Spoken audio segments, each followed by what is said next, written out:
Assalamu alaikum warahmatullahi wabarakatuh. Dear students, today our topic is formation of the government. आज हम देखेंगे government किस तरह से बनाई जाती है. The party that wins the majority of seats in legislature forms the government. जिस पार्टी को इलेक्शन में मेजॉरिटी ऑफ सीट्स मिलते हैं तो वो गवर्नमेंट बनाती है. अगर हम इंडिया की बात करेंगे, जो सेंट्रल गवर्नमेंट हम बनाते हैं उस टाइम जो इलेक्शंस होते हैं, पार्लियामेंट्री इलेक्शंस या उनको हम जनरल इलेक्शंस भी कहते हैं, जिस पार्टी को मेजॉरिटी ऑफ सीट्स मिलते हैं तो उनकी गवर्नमेंट बन जाती है. और सेम इज द केस अगर हम स्टेट लेजिस्लेचर की बात करेंगे, अगर हम स्टेट्स की बात करेंगे, जो स्टेट्स में इलेक्शंस होते हैं वहां पे भी जिस पार्टी को मेजॉरिटी ऑफ सीट्स मिलते हैं तो वो गवर्नमेंट बनाती है. Representative democracy means the role of majority. Representative democracy का मतलब होता है जहां पे रोल ऑफ मेजॉरिटी होगा. जिस पार्टी को मेजॉरिटी लोगों का सपोर्ट होगा, जिसको मेजॉरिटी सीट्स मिलेंगे तो उसी पार्टी की हुकूमत बन जाती है. The government should represent the largest number of the people. जो गवर्नमेंट होनी चाहिए वो लार्जेस्ट नंबर ऑफ पीपल को रिप्रेजेंट करनी चाहिए. दैट इज वाई जिस पार्टी को सबसे ज्यादा सीट्स मिलते हैं, जिसको मेजॉरिटी मिलती है तो उसकी गवर्नमेंट बन जाती है. Many times one single party does not gate A clear majority. जो हुकूमत बनाने के लिए सीट्स की जरूरत होती है, मेजॉरिटी की जरूरत होती है, क्योंकि इंडिया में जो है मल्टी पार्टी सिस्टम है. यहाँ पे मल्टी पार्टी सिस्टम है. यहाँ पे इलेक्शन में बहुत सारे पॉलिटिकल पार्टीज पार्टिसिपेट करते हैं. अगर हम अपने स्टेट की बात करेंगे, एक तो national parties like Indian National Congress, BJP, Bharatiya Janata Party, इसी तरह कुछ regional parties, National Conference, People's Democratic Party, People's Conference, इसी तरह से पैंथर्स पार्टी, ये सारे जो है इलेक्शन में पार्टिसिपेट करते हैं. तो कभी क्या होता है कि किसी एक पार्टी को मेजॉरिटी नहीं मिलती है. यहाँ पे हमारी जो लेजिस्लेटिव असेंबली की स्ट्रेंथ थी वो 87 थी. 87 सीट्स यहाँ पे थे और जिस पार्टी को हुकूमत बनानी थी उसको चाहिए थे 44. जिस पॉलिटिकल पार्टी को 44 सीट्स आएंगे तो उसकी हुकूमत बनती थी. लेकिन कभी क्या होता था कि किसी पॉलिटिकल पार्टी को 44 सीट्स नहीं आती थी तो फिर वो दूसरी पार्टी के साथ मिल जाती थी. फिर जब दो पार्टियां मिल जाते थे तो उनको 44 का फिगर वो बनाते थे या 44 से ज्यादा सीट्स उनको आते थे और फिर वो गवर्नमेंट बनाते थे. उसको कहते हैं coalition government.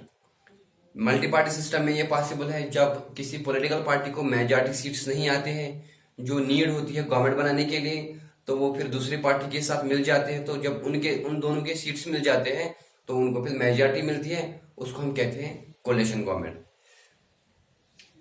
In that case group of parties combine. Group of parties या दो से ज्यादा पॉलिटिकल पार्टीज मिल सकते हैं. ये जरूरी नहीं है कि दो पॉलिटिकल पार्टीज मिल जाएंगे तो वो कोलिशन गवर्नमेंट बनाएंगे. उससे ज्यादा पॉलिटिकल पार्टीज भी मिल सकते हैं, 3, 4, 5 पॉलिटिकल पार्टीज भी मिल सकते हैं और वो गवर्नमेंट बनाते हैं. उसको हम कहते हैं coalition government. To form the government this is known as coalition government. Mostly the political party with the largest number of seats can form the government if it receives the support of the other parties and independent candidates.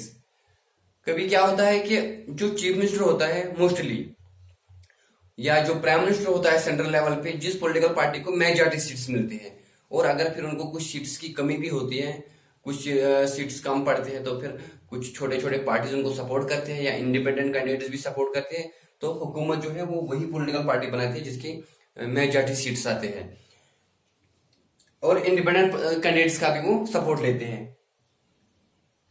Opposition democracy में और एक important factor है वो है opposition. जो democratic government है उसमें opposition भी होती है.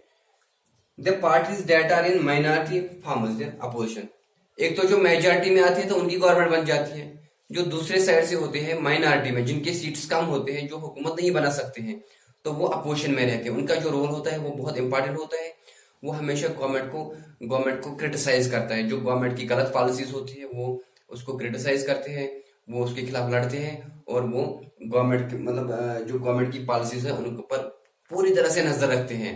वो उन पर पूरी तरह से वॉच रखते हैं. जो अगर वो कोई काम गलत करते हैं तो अपोजिशन का काम होता है उसको क्रिटिसाइज करना, गवर्नमेंट को अवेयर करना. उससे क्या होता है, जो गवर्नमेंट होती है वो बिल्कुल होशियारी से काम करती है, क्योंकि उसको अपोजिशन का डर होता है कि वो हमारे जो ये इश्यूज है, जो ये काम करने का तरीका है, अगर वो गलत है तो ये क्रिटिसाइज करेंगे, ये लोगों में बोलेंगे तो लोग उस गवर्नमेंट के खिलाफ होते हैं फिर. तो जो अपोजिशन है ये बहुत जरूरी है।